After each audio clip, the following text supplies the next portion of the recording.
Gear Seekers, I'm Nick. It's that time of the year again. It's not Christmas time, it's Threadripper time. It's kind of like Christmas time for me. As you may or may not know, I daily drive Threadripper CPUs, and basically all of my main rigs, so my gaming rig and my editing rig, are also both Threadripper. So when AMD said, hey, Threadripper 3's coming, I naturally got pretty excited for it.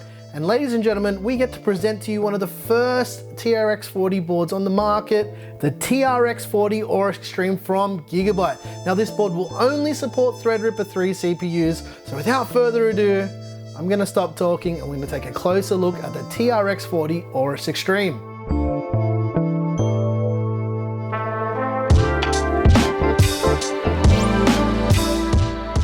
Okay.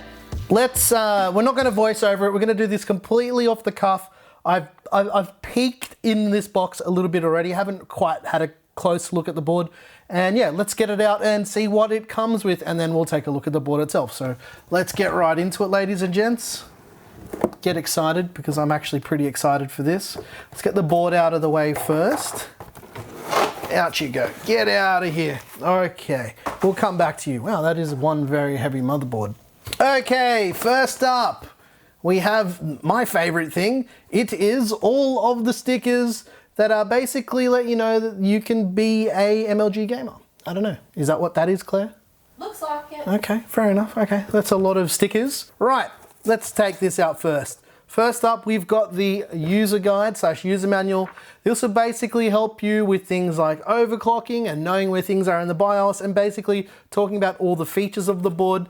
I'm fairly certain this one is only in English, so yeah, this is the English version of the manual. Make sure you keep this handy when you're doing stuff when you're building, otherwise you could potentially forget how something works or where something plugs in.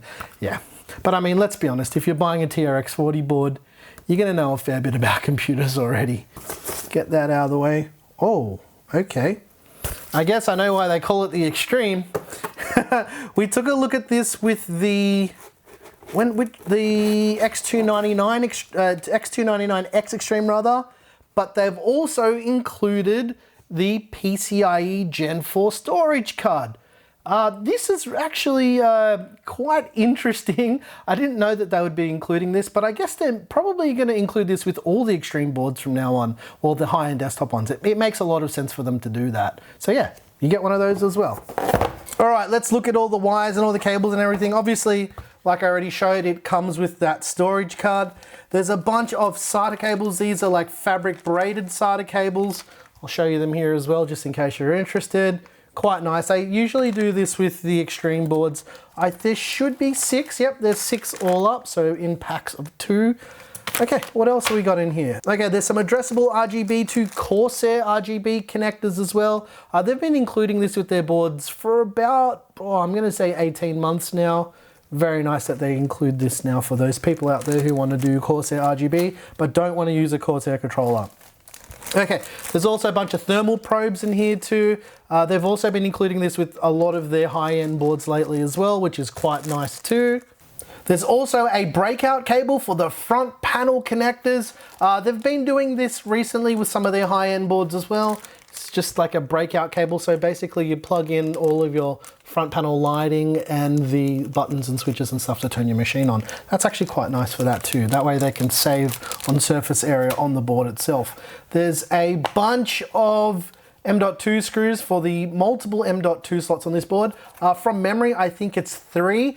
And this board supports PCIe Gen 4 as well. And that's one of the things they've added with new Threadripper. They actually had to change the socket because they couldn't support PCIe Gen 4, and the now 72 PCIe lanes with the new chips, which is absolutely incredible. And by the time that this video comes out, all of this information will be public, so I don't have to worry about saying the wrong thing. There's the user manual and stuff for the add-on card, which is nice to have as well. It's pretty straightforward. We have covered this.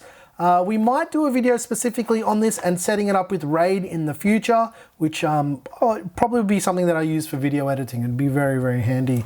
They've also started to do this, and this is something that makes me very happy. No CDs, USB sticks with all the drivers. Thank you. Thank you very much for listening to this, because this is something that yeah, I don't have an optical driver anywhere in our house. I mean, I do in my Windows 98 computer, but that's a story for another day. There's also antenna connectors for the Bluetooth 5.0 and the Wi-Fi 6 that will be built into this board, which is quite nice. See, dual antennas, 2 of them for all of that antenna goodness. There's a bunch of 12 volt RGB connectors here as well. Yeah, that's pretty standard fare for most motherboard manufacturers. They usually do that now as well. So there's some extension cables for their 12 volt RGB. There is the little speaker that they have, or it's a microphone rather. It detects the sound and adjusts the fans and everything based on the sound inside the system. That's also very cool. It's like a little acoustic thingamajig. I don't know what the word for it is. I don't know. It's in the manual. Just read the manual. I'm sorry. I can't remember the names of everything all the time, guys. Please be nice to me. There's one of the GIGABYTE G connectors. This is for the front panel connectors as well. I'm guessing that this will also plug into that breakout cable. Like, into the breakout cable. Cool. There is, hey, this is really cool. Okay, unexpected. There's a breakout cable for the USB 2.0 headers. So it's got 2 USB 2.0 headers, plugs into the motherboard on the other side. This is actually quite interesting because for a guy like me, I could probably rewire this and make a lot more USB headers out of this. I'm not going to be doing that. And there's also some Velcro straps for your cable managing goodness. One of these AORUS badges. You guys know how I feel about these. These usually add about, I think, between 2,000 to 4,000 FPS in every game at 8K. So make sure you put this on your case. I'm being stupid, come on now. Okay, that's all of the things that come with the motherboard. Let's pack this all back in here. And then we're gonna take a look at the board itself. Are you excited? I'm actually properly excited for a product. And of course, ladies and gentlemen, I present to you the pizza of resistance. And I call it that because it is the size of a pizza. Now, this is a new form factor. It's slightly bigger than eATX. I can't remember what Gigabyte's calling it. It's not like one of the standards, like ATX specifications. It's not SSI EEB or anything like that. But yeah, it's a new form factor for this board. This thing is absolutely huge, absolutely massive. Yeah, let's take a closer look at everything on the board and we'll talk a little bit about the specifications. Now, just be aware, I cannot talk about pricing or anything like that because I don't know it. And in fact, Gigabyte doesn't even know what the pricing is right now. I think all of the pricing information will be released when the chips and all of that and the rest of the other embargoes and all the performance stuff releases. But for now, I'll let you guys know. If I can add the price in the description of the video, make sure you take a look down there because it could be there by the time this video is out as well. But as of the time of filming, we don't have that information. So without further ado, let's take a look. This video is not a review of the TRX40 AORUS XTREME. This is just an overview so you can get an idea of what actually came in the box and the feature set of this motherboard itself. So let's take a look at that feature set. The first thing we've got is the front panel audio connector. There's a total of 2 addressable RGB connectors and 2 12 volt analog RGB connectors. There's also a TPM connector and a BIOS switch because this motherboard, like most Gigabyte motherboards, features a dual BIOS setup so you can switch between the BIOSes. On the right hand side of the board, we've got some additional PCIe power for the PCIe slots, USB 3.2 connectors. That's right, this board has USB 3.2. There's 10 SATA connectors or SATA connectors, depending on where you are in the world, to connect up your 2.5-inch SSDs or your 3.5-inch spinning rush drives. That is a lot of SATA. There's also a recessed USB Type-C header and a front panel connector for the USB 2.0 breakout cable. There's a 24-pin power connector to connect up all of that juice to send to that brand new 3rd gen Threadripper chip, and there is the front panel breakout connector as well as 5 PWM fan connectors. There's 2 more PWM fan connectors, one's for an AIO pump, the other one's for a CPU fan, and 2 EPS power connectors. There's also a diagnostic LED screen. Now this will show you postcodes if you have any errors with your board. And there's also a power and reset switch built onto the board, much like the X570 AORUS XTREME as well. It's 2019, so I'm gonna talk about the VRMs. It features a 16 plus 3 phase VRM setup. There's also a VRM heatsink that spans the entire top of the board with a heat pipe that runs all the way through it.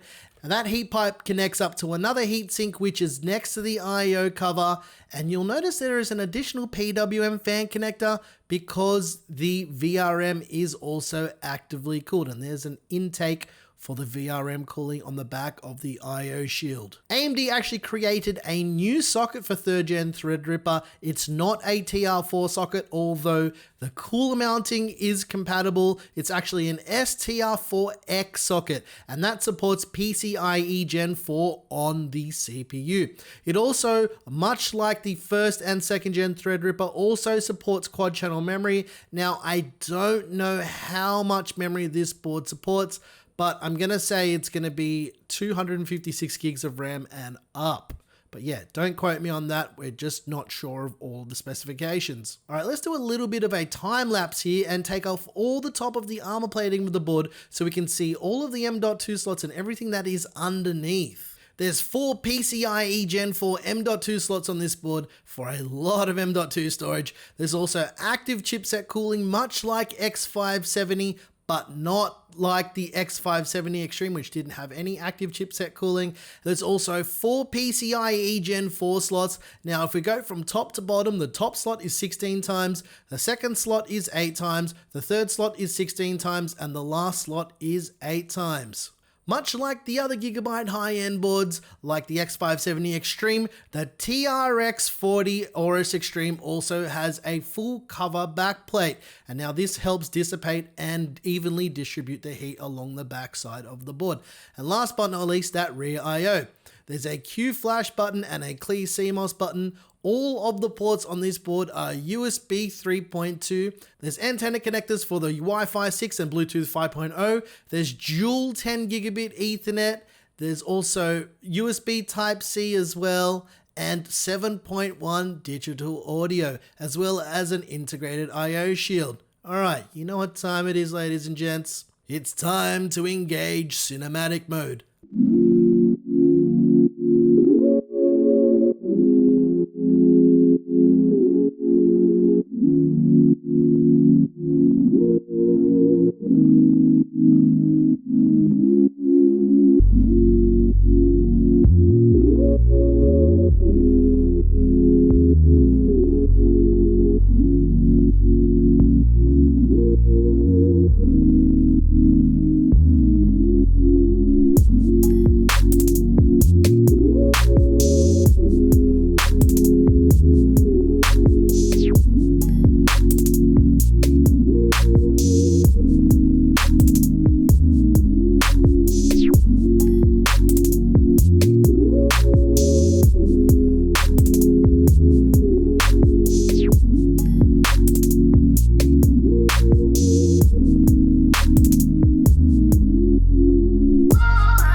I hope you guys enjoyed that little bit of a first look at the TRX40 AORUS XTREME.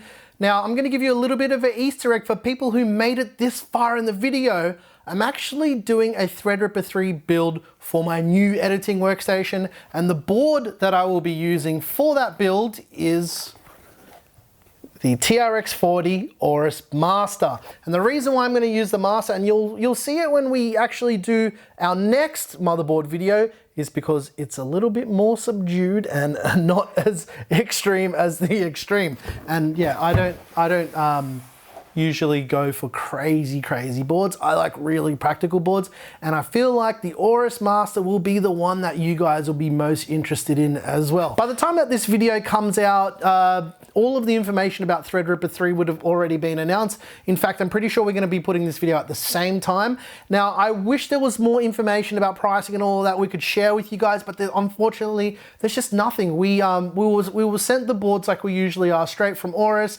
They were like, hey, you can't do anything with this, and they literally sent us a message a little bit earlier today, and they said, you're allowed to release your motherboard style videos that you do when the embargo for the actual announcement lifts. Obviously there's like a performance and testing embargo and all that stuff, so we can't talk about any of that. We don't even have any Threadripper 3 chips anyway, so even if we wanted to, we couldn't talk about that stuff. But yeah, I hope you guys did enjoy that. This was really fun. I'm very excited for Threadripper 3.